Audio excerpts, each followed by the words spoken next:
And we're coming back to you live from the park. I'm Sean. And I'm Zach. Yeah. That's it. Thanks you all so much for watching. Join us next week.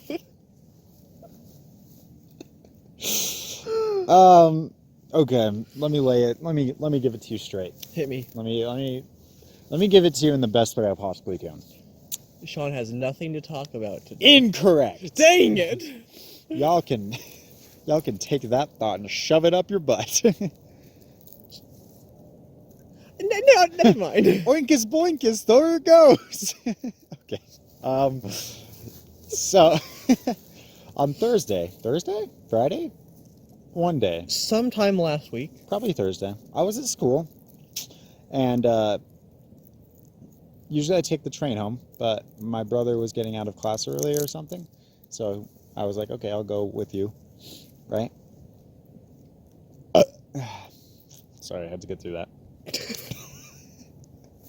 Thank you. They really like brought the story onto a whole new level. Like, I just feel so much more immersed. I think I've burped in every episode this semester so far. All right, so which means my brother parks over by like the computer science building, which I'm never in that area. Oh yes, way over there. Yeah, I have no reason to be there. Yes. I have a single class, and it's on the opposite side of campus. But so I walk over there, and I'm in an area I'm never in, right? And I'm climbing stairs because that's what you do to get there. Of course. How else would you get there? Right, just stairs for eternity. And that day, I was wearing my Han Solo with a cat head shirt. You know the one. It's an Olin Rogers merch. You should go buy Olin Rogers merchandise.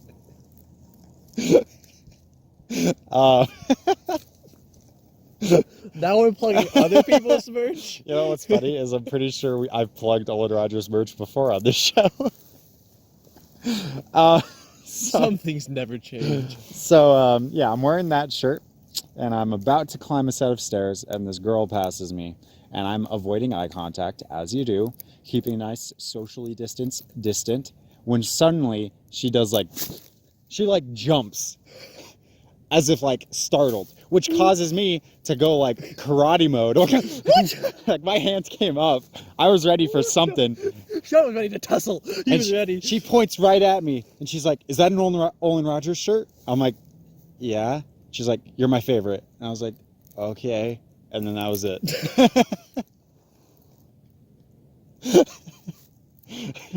Sean was ready to get in a fist fight in the middle of the hallway. It was so because it was just walking, nothing's going on, and then all of a sudden it's just, and I'm like, ah! So what I'm hearing is Sean almost got beat up by a girl going up the stairs. It's possible. She wanted my shirt, man. And who wouldn't? You should definitely go check out starcadet.com, where you can buy all of Olin Rogers merchandise. Not a sponsor. No, but we could be. Yo, Olin Rogers sponsoring us would be the strangest thing in the world. I think anyone sponsoring us would be the strangest thing. But especially that, because that's just another YouTuber. Does that happen? It's the first time for everything. This video is sponsored by Markiplier. Like, what? We're not sponsored by Markiplier. But we could be. Markiplier. So, yeah, anyways, that was the whole story. That was it. But I do want to say, it made me very mad. It made you mad. And here's why. Is it because someone noticed you at school? Yes. That's pretty much it.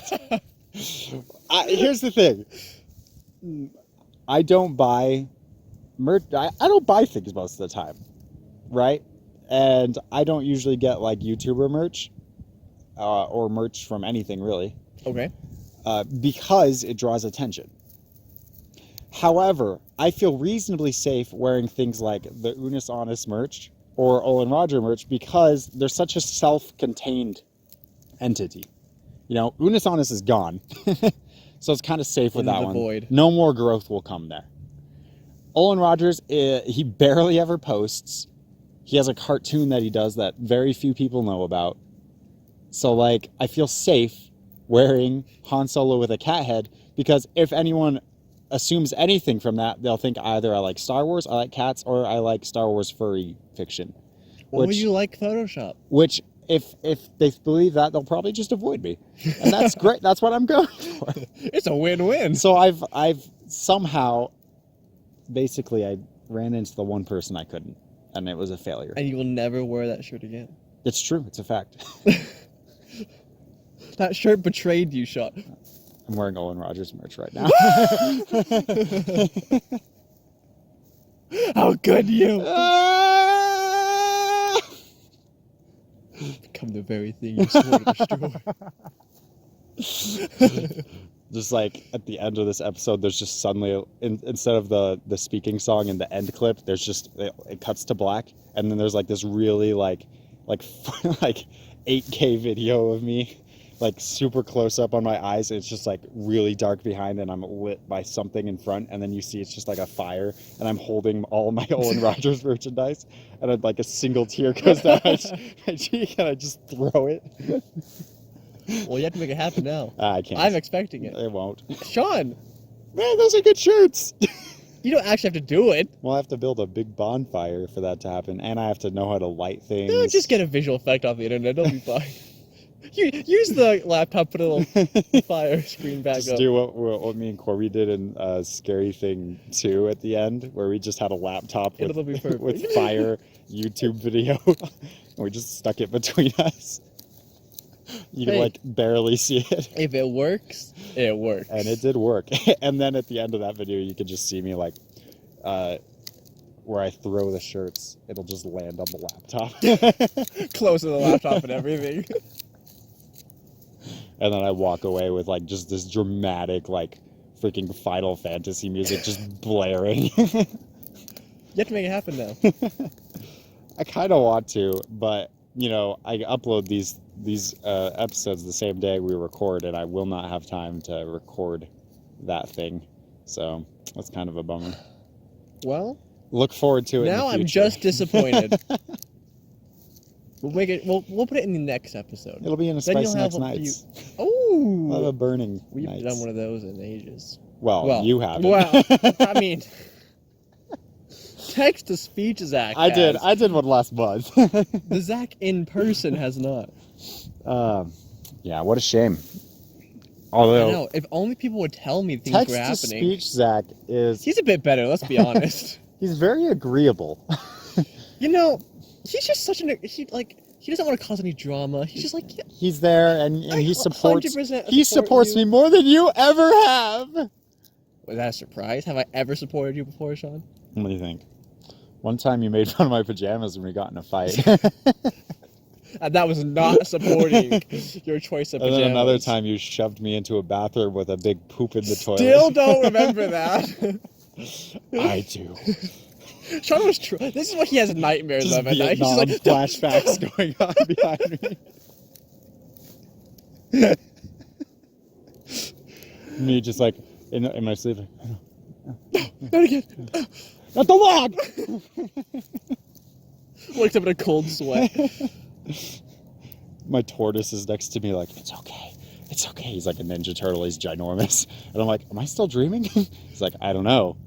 Am I your sleep paralysis demon? All of a sudden I'm like, no! Dude, I was just gonna say, your sleep paralysis demon is just the bathroom door, the stall door. It's like, slowly opening. I just like open my eyes and I can't move, and I look at my door of my room, but it's just a stall door and it's swinging. And I'm like, that could be a good skit. pretty funny. Okay. I think we just came up with like 3 different skit ideas that will never happen but need to happen. Facts, man. That's this episode, apparently. Until I change the subject right about now. So, what a flawless transition. So smooth. I didn't even see it coming. Right on to the next just thing. happened. What you want to do in public speaking, let me tell you, because I took a class. Oh, so me did too. you, Me too. but- Yeah. Tell me all about it. Is I'll when- tell you why you're wrong. When you're trying to transition to your next point, you know, you really want it to flow smoothly from your last one. So anyways, what I wanted to talk... Wow, perfection. Sean, you should like go into public Oh speaking my as gosh, a career. You're right. I could go up in front of people and be like, I don't like you. And I leave. Moving on. Then they pay me $6,000. Dude, that's a steal. Yeah, I'm a pretty. Do I get a discount like $5,999? What? No, man. You get a raised price. 7,000. Woo! All right. What do you want to talk about today, Sean? I'm kind of scared to go into this. Hit me. For a number of reasons. Just. Let me tell you why I'm scared. Just throw it at me. I'm scared. Let's just dive right into it. I want to dip my toes into the shallow end on this one and slowly walk further until you realize it's like the Great Salt Lake and you can't actually get that deep. No, we're cannonball straight into this nonsense. Let's go. Okay, so here's the question. And I'll just let me post the question and just hear your response without any context. Okay. And then we'll see where we go from there. Okay. The question is it ever immoral or wrong or evil or anything like that to feel something? To feel a certain way or just feel an emotion? Is it ever immoral or wrong or evil to feel? So, moving on. So here's my answer without any context or anything. Done with that dumb conversation. Let's get out of here. Morality, ethics. Who would ever want to talk about that bullcrap? So, as you were posing the question, Mm-hmm. my thought process was actually really interesting. So at first I was like, yes, no, maybe. That's very interesting. That's you fully established all the answers you could have given. Crazy, right? So,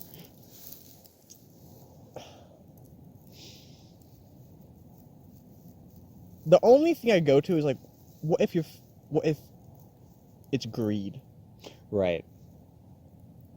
I don't feel like there's a moral time when you should be greedy. So, but is the feeling of greed immoral, or is the actions that are brought on by greed immoral? It's just feeling it bad. Yeah. We're leaving the actions alone with this. It's purely just, I feel this way. I feel super greedy. I keep all the YouTube money. That may or may not be true, everyone.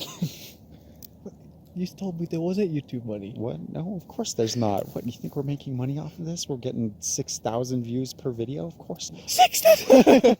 You told me there was 2! You think people just come up to me and ask for my autograph? 'cause You they know get who I am? autographs? Of course not. That would never happen. Don't worry your pretty little head about it, Zach. Even if you were, only Mac would get the autograph, so, No one would ask for mine.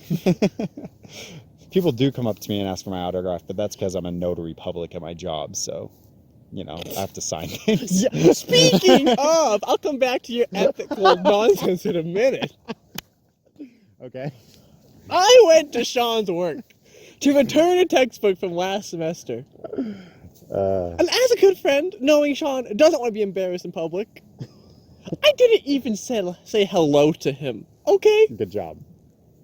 He didn't notice. I even came in, and there was like 10 people in front of me. Yeah. I had to wait for so long in that line, and you never saw me. Imagine how zoned out You I was. were right there. I could have spoken to you and I wouldn't have known who you were. I could have like reached out and give you a little kissy on the cheek. Okay, like that's how close we were. You better not. You never would have known. I thought we were friends. You're like, I'm like, who was that? Why does this keep happening?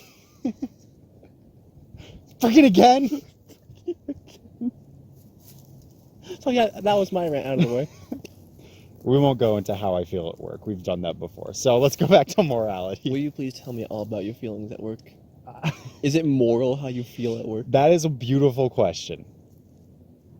I don't think so. I don't. Well, okay. Okay. So- well, first I should give you a real answer, I suppose, before I let you go right delve into your nonsense. Please. Let me zip off my jacket because I'm getting Dude, riled. he just got serious. Oh my. All right. Sean, you're getting me riled. Talk to me. Tell me your feelings. Well, I mean, I woke up this No, morning. not that. Oh. Do you mean my feelings about, like, morality and Yeah, ethics? my question I just gave you. Oh, of course. What was that question? I kid. Sorry. We are on one today. Oh my goodness. This is a very safe answer, I think. I'm not sure. Beautiful. I agree. It's That's just the end of the episode. Thank you also, no. Cause like I feel like we all have feelings that we can't control at times. Like Mm-hmm. and like we do obviously have control over our feelings to an extent, but like when you are initially get mad, like you don't choose to get mad. Right. You can choose to get over it and stop being And mad. you choose how you react to Yes. that feeling. But you don't choose to become irritated. Right. So I think it's hard to like I think feelings can be bad, like that you don't want to feel them, but I don't know if feeling them is immoral. Sure. Okay, so let me give a little context for this. I was thinking about this because of my psychology of good and evil class last semester. This is something that my professor actually talked about a lot, and that he was pretty angry about, actually. Was he riled? He's pretty riled up, I can't lie. So he pointed out that our society, whether that's Utah or even just the United States, we have moralized happiness. Okay. So he would be like, and it's very like hedonistic. I think we've discussed that before, where it's just like hedonism is the point of life is to make yourself feel good. And we've kind of developed that in just like capitalism, United States, like, I need to take a me day. I deserve this. Which means if you're not taking that, you don't deserve it. Right? And so he would get very mad about that. Although it's good, he would point out, this is good for me because I have so many people come in and they're depressed because they are sad. And they think because they are sad, they are doing something wrong. And especially he pointed out like returned missionaries would come into him a lot, and they feel like betrayed. I can't remember the statistic he gave. It was kind of insane, like 50% of returned missionaries leaving the church. Something, I can't remember what it was. Don't quote me on that. And it's because they'll come home and they've spent 2 years promising people things if they do other things. Right. And then they have done those things and they're not happy. And they feel like they should be. So obviously his stance is, it's not immoral to be sad. And that's something even I had to learn. I definitely fell into that category where I was just straight up like depressed for being sad. And then I think of like, these feelings that are like stacked on top of each other. I think anxiety goes into that a lot. Not that I personally know that very well, but like you're just having thoughts about like you're worrying about worrying almost, and it just becomes like a thing, so I think, I don't know. So I was thinking about that. And I really did develop the attitude, especially last semester as I was learning about that, like, okay, feelings it's okay to feel, right? Right. And I do believe that, but then also like you have to come to like, okay, well, what about like murderous rage? Right. Are there extremes? Right. Or like, I'm sorry for using something like this, but like pedophilia. Not like acting upon it, but feeling it. Is there something wrong there? It feels like there might be. Those are extreme examples, obviously, but I don't know. What are you thinking from that? So, I think in just not taking into account the extreme examples. Sure. And I'll get to what I think with those later. But I don't think the feeling is immoral. I think the action of what you do after the feeling can be immoral. Sure. Now, if we want to talk about the extremes, I think if said feeling itself implies harm or something towards someone else or something, then I think it could be immoral. Interesting. Could you explain what you mean by that? It implies harm to someone else. So let's talk about you had the example of murderous rage. Sure. That feeling, having that feeling, only can lead to one thing. Right. And that's going to be murder, right? Right. And so, if that's the case and it leads to harm, I think it's immoral. Okay. So anger, on the other hand, you can have anger, but you might not even do anything with the anger. It can be there, and the anger could either drive you, it could destroy you. It all depends on what the anger, how you use that anger.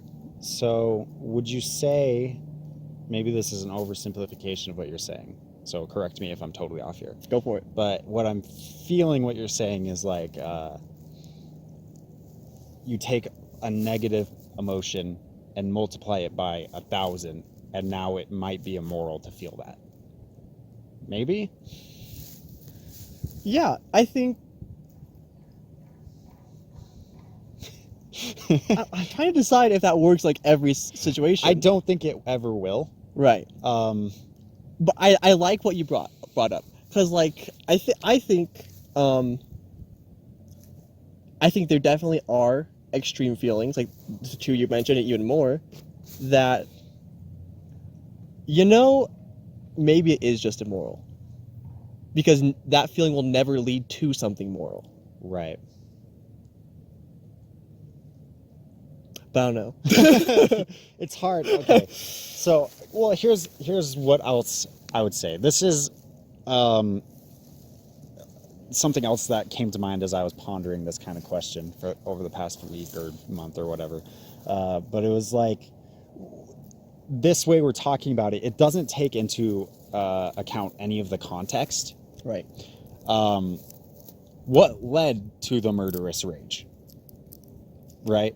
There's some kind of you don't just meet someone and you hate them and want to kill them. Right. Right. There's some kind of process there. You might not like someone, but that's not that's not immoral. Some people just don't get along. It's just the way it is. But there's some kind of process that we're missing there, that was a feeling that was negative and was perhaps acted upon in a poor way that led to a worse feeling. So we always go back to this. Undertale. Undertale is the perfect allegory for all of life. It's just, my thought goes to Flowey. I despised Flowey. But in the end, I saved him. Yep. When he's all wilted before you. I didn't want to save him. I remember that. I still have the notes. Oh, wow. Let me. I actually pulled these up last night. Okay, I was looking at them last night. So, Sean, Stall. Yeah. Okay, so Flowey, everyone should know who this is by now, but he's the enemy in Undertale. His whole mantra is kill or be killed, and he basically just screws you over all the time in the game to try to make you hurt others. That's his whole thing. He just wants you to hurt others and to realize that the only way to live life is to harm and to cause harm to others. And there's a lot more that goes into him than that, but early on in the game, that's all you understand about him. And so by the end, after you defeat him, in the neutral ending, you are given the choice if you want to actually kill him or not. And yes, yeah, you have to, unlike the others, you have to repeatedly choose spare, I think like 5 or 6 times in a row, which is kind of like a big moment. And during that, he says, no, you should kill me because I've learned nothing and I will do it again.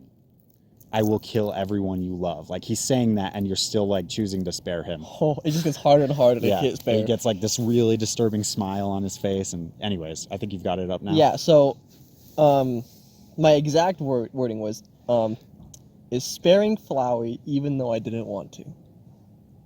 And we go back to I want to just tie that back to the murderous rage. I don't know if the context matters. Okay. Because I don't think you fight an evil with evil. That's a bold And I statement. think that's why I spared Flowey. Wow. That's a very Way of Kings, Knights Radiant. Well, Windrunner kind of philosophy right there. And Undertale, but... It's like, I think another quote is like, maybe I'm getting it completely wrong, but like, the idea of you shouldn't become a monster to defeat one. Right. Yeah. And that makes complete sense. I'm sure there's way more nuance to this discussion. But I think, yeah, okay. We're slightly over time. We are so out of time. It's not even funny. So, I don't know. There's some thoughts out in the universe once again. Now I can stop thinking about them. It's you guys have to think about it now. We'll forget about this. I've released this burden from my soul and placed it upon yours. As always, tell me why I'm wrong or Sean's wrong. Or both of us, or neither of us? No. I mean, that's impossible. Yeah, One of that us has to be makes right. sense, yeah. Well, both of us have to be wrong. Thank you all so much for joining us. I'm still Sean. And I'll see you next time. Bye-bye. Speaking, everybody loves to speaking. Everybody loves to speak. Man, that was good. So, that's probably not good. Man, it was just, well, you know, I was fine. Well, that's not true. Let's not get ahead of ourselves. I was tired today, but walking over here, I was fine. But I just like, I finally laid down and my eyes were closed and the sun is beating down upon me and And? Sorry, what? Oh. I think I blacked out for a second. We lost him, boys. Freaking again. Well, I mean, yeah, that's where we're at. Second week of school, already too tired to function. Woo! Yeah, woo!